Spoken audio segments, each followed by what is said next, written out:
ॐ श्रीगणेशाय नमः। वंशी विभूषितकरानवनीरुदाभात् पीताम्बरादरुणबिम्बफलाधरोष्ठात् पूर्णेन्दुसुन्दरमुखादरविन्दुनेत्रात् कृष्णात् परं किमपि तत्त्वमहं न जाने। कृष्णात् परं किमपि तत्त्वमहं न जाने। मैं वेंकटेश शर्मा, सहायक प्राध्यापक, गुरुकुल संस्कृत महाविद्यालय, बैरगनिया, सीतामढ़ी, आज की ऑनलाइन कक्षा में शास्त्री सामान्य एवं शास्त्री प्रतिष्ठा तृतीय खंड के विद्यार्थियों का हार्दिक स्वागत करता हूं। आज की कक्षा अनिवार्य प्रथम पत्र की है, जिसके अंतर्गत संस्कृत साहित्य के इतिहास से हम लोग आज भारतीय दर्शन के बारे में सामान्य अध्ययन करेंगे। वैसे तो भारतीय दर्शन का स्वरूप बहुत ही विशाल है, विराट है, लेकिन हम लोग यहाँ भारतीय दर्शन के बारे में सामान्य परिचय, सामान्य जानकारी प्राप्त करेंगे। मनुष्य अपनी जिज्ञासु प्रवृत्ति के कारण अनेक ऐसे प्रश्नों के उत्तर जानना चाहता है जो उसके द्वारा देखी गई वस्तुओं के स्वरूप तथा अन्य विशेषताओं के संबंध में होते हैं। उदाहरण के लिए, विश्व का स्वरूप कैसा है, उसकी उत्पत्ति कैसे और क्यों हुई, इसका प्रयोजन क्या है, आत्मा क्या है, ईश्वर है या नहीं, यदि है तो उसका प्रमाण क्या है तथा उसका स्वरूप कैसा है, जीवन का चरम लक्ष्य क्या है आदि। इन प्रश्नों का उत्तर बुद्धि के प्रयोग से देने का प्रयास करने वाला विषय ही दर्शन कहलाता है। दर्शन शब्द दृश्य धातु से बना है, जिसका अर्थ है जिसके द्वारा देखा जाए। इस प्रकार दर्शन वह विद्या है जिसके द्वारा तत्व का साक्षात्कार किया जा सकता है। भारतीय दार्शनिक तत्व की बौद्धिक व्याख्या के साथ साथ उसकी अनुभूति भी प्राप्त करना चाहते हैं। भारतीय दर्शन में अनुभूतियों के दो रूप माने गए हैं, पहला ऐन्द्रिय और दूसरा अनैन्द्रिय। अनैन्द्रिय अनुभूति को आध्यात्मिक अनुभूति भी कहा जाता है। भारतीय विचारकों का ऐसा मत है कि तत्व का साक्षात्कार आध्यात्मिक अनुभूति से ही संभव है। जहाँ बौद्धिक ज्ञान में ज्ञात और ज्ञेय के बीच द्वैत वर्तमान रहता है, वहीं आध्यात्मिक ज्ञान में ज्ञाता और ज्ञेय का भेद मिट जाता है। भारतीय दर्शन के तत्व के साक्षात्कार में विश्वास करने के कारण ही इसे तत्व दर्शन भी कहा जाता है।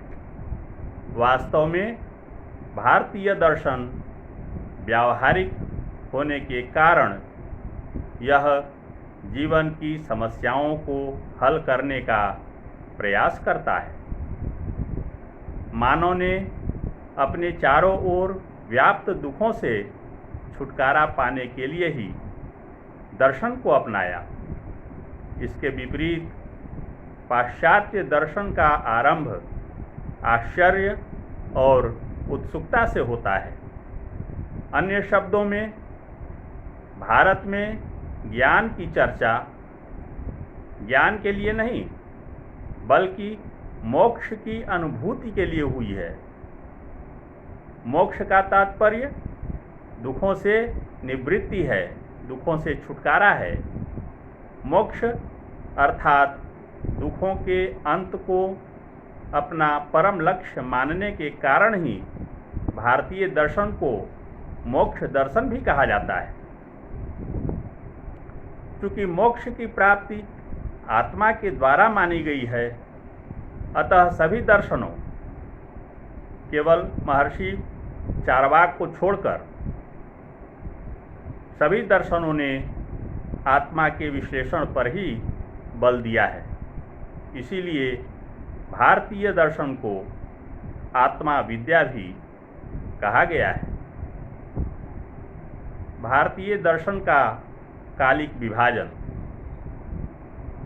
भारतीय दर्शन को 4 कालों में विभाजित किया गया है। पहला है वैदिक काल, दूसरा है महाकाव्य काल, तीसरा है सूत्र काल तथा चौथा वर्तमान एवं समसामयिक काल।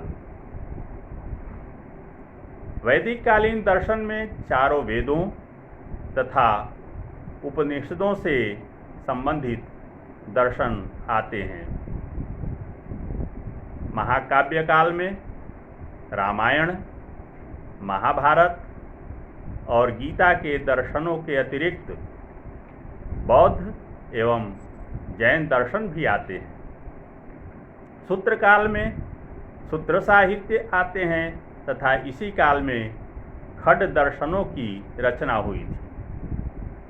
खड दर्शनों के पश्चात का काल दर्शन के विकास की दृष्टि से कुछ मंद दिखाई पड़ता है। मध्यकालीन इतिहास तथा ब्रिटिश काल दार्शनिक विचारधाराओं की दृष्टि से शून्य प्रतीत होते हैं, परंतु राजा राम मोहन राय के पश्चात पुनः इसमें नई जान आती है तथा भारतीय दर्शन का आधुनिक एवं समसामयिक काल प्रारंभ होता है।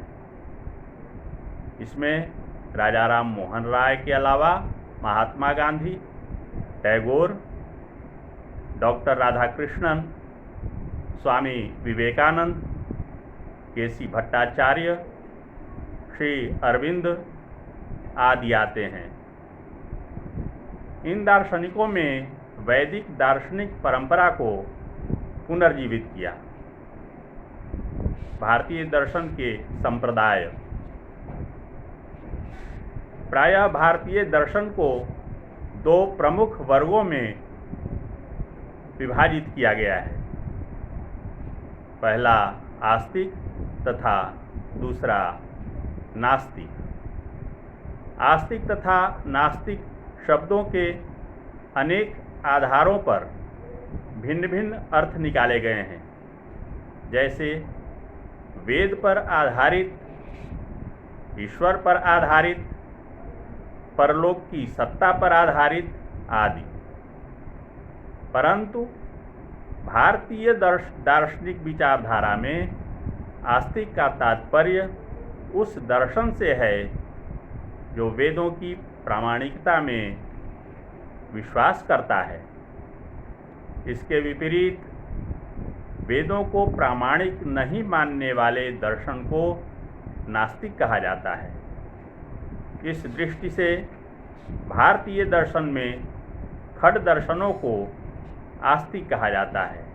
ये खड दर्शन हैं: पहला न्याय, दूसरा वैशेषिक, तीसरा सांख्य, चौथा योग, पांचवा मीमांसा और छठा वेदांत, जो किसी न किसी रूप में वेद पर आधारित हैं।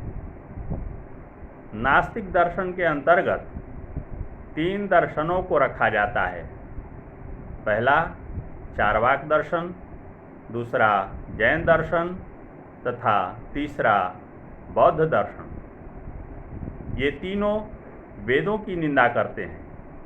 इन तीनों में से चार्वाक दर्शन सभी दृष्टिकोण से नास्तिक है, क्योंकि वह न तो वेदों में, न ईश्वर में और न ही परलोक में विश्वास करता है। उसके अनुसार प्रत्यक्ष ही एकमात्र प्रमाण है और यह संसार की एकमात्र संसार है। इस प्रकार से आज हम लोगों ने भारतीय दर्शन के बारे में सामान्य जानकारी प्राप्त की। कल अगले दिन की कक्षा में भी हम लोग भारतीय दर्शन के बारे में ही एक एक करके जानेंगे। धन्यवाद।